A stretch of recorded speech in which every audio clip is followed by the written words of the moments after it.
Good morning and welcome back to Wavra Farms. We're standing on the side garden here going into our new area that we're going to be developing. And I wanted to talk about this area of my flower bed. It's coming along really well. We've got some great looking plants in here. We've got some mulch down, and that should help me with some water conservation. It seems like it's been so hot this summer that trying to get plants established has just been tough.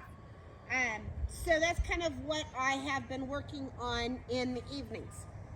Now, I wanted to focus on a couple of these new plants in this area. I put in some tater tot, little arbovitas. That's a proven winner variety. They go about 2 by 2.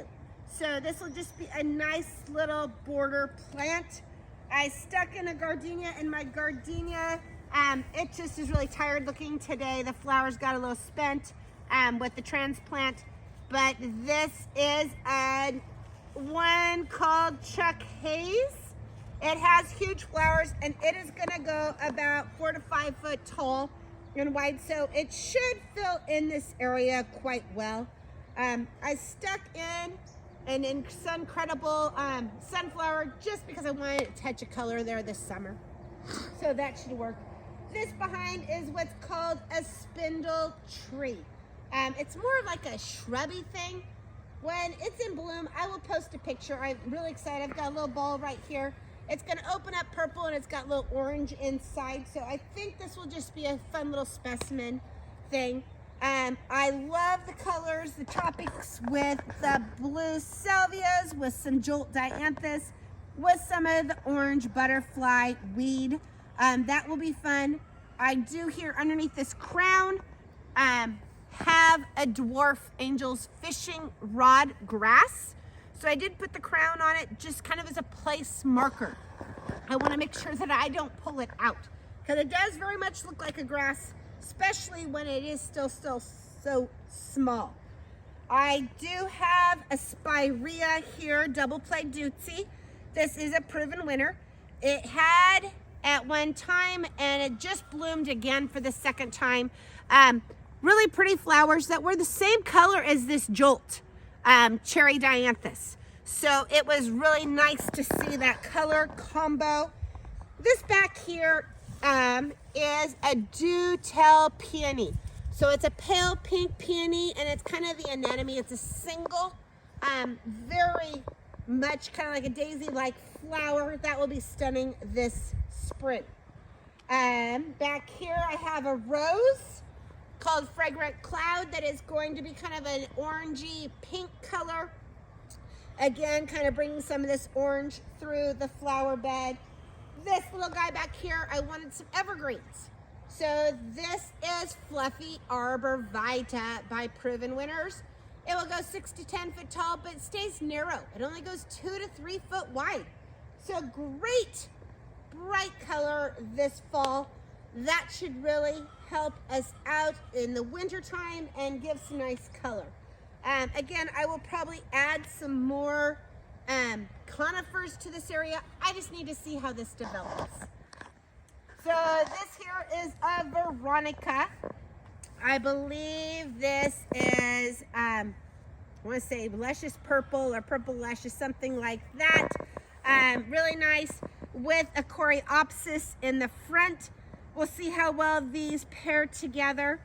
And then I did stick in some cone flowers here that won't bloom this year, but these are going to be yellow cone flowers that are rimmed with some of the pink, so these should pair nicely together. Some brand new little lavenders, Sweet Romance, another double played Dootsie to pair off that one right there. So I'll have 2 here pairing off each other. This here kind of looks like an iris, is called a Blackberry Lily. So these bloom really late. The flowers open later in the day. It's going to be a really, really pretty orange, and then it does have nice little polka dots to it. So that will be a lot of fun to add in here. I stuck in a butterfly bush for some height. This is Miss Molly, 4 to 5, so we'll have something that'll kind of fill this area. This here, I just couldn't part with. It's been in for a long time. This is actually a Forsythia. This is one of the older varieties like my grandma would have had. It gets quite large, and so it's something that I decided to leave in this year because I want to be able to have some nice long branches to cut and to force inside the house. So we will do that together in a video. But I thought after I let it bloom early spring, then I would probably take it back to a more manageable size. But right now, I'm just really excited about the yellow color that this is going to provide.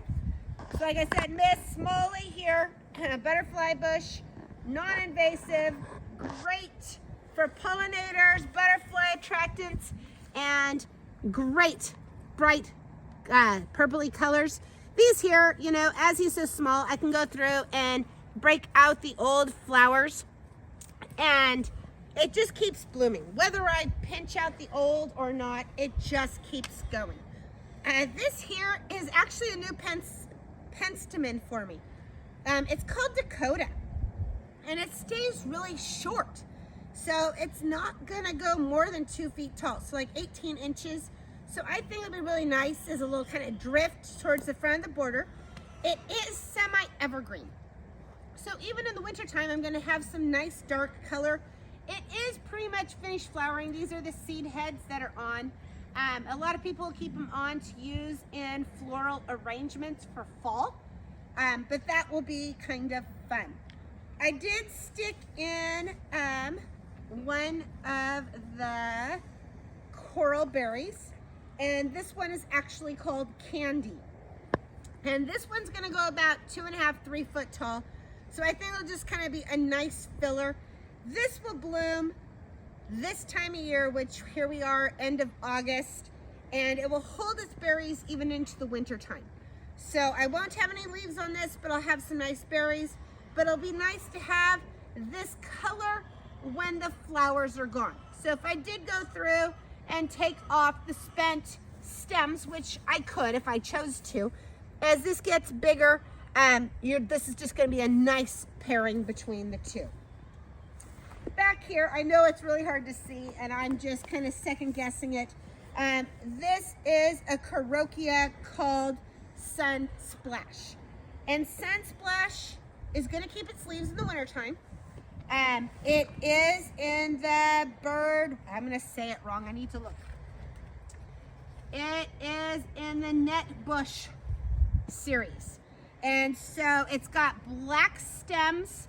It doesn't have any thorns. My mulch is a little big around it, so we can kind of see.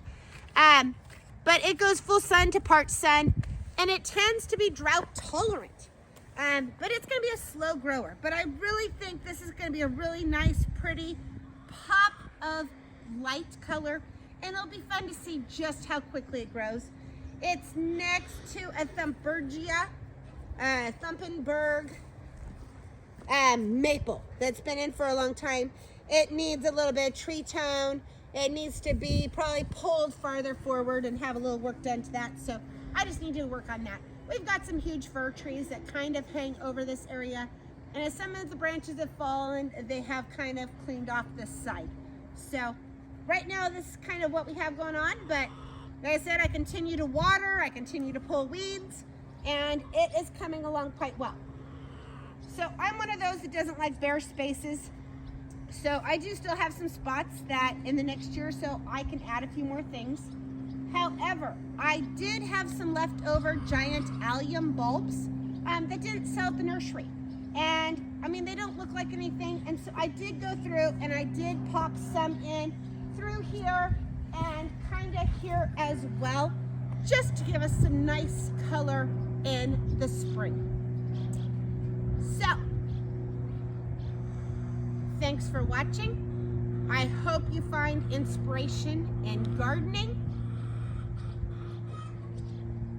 So happy gardening and enjoy your day.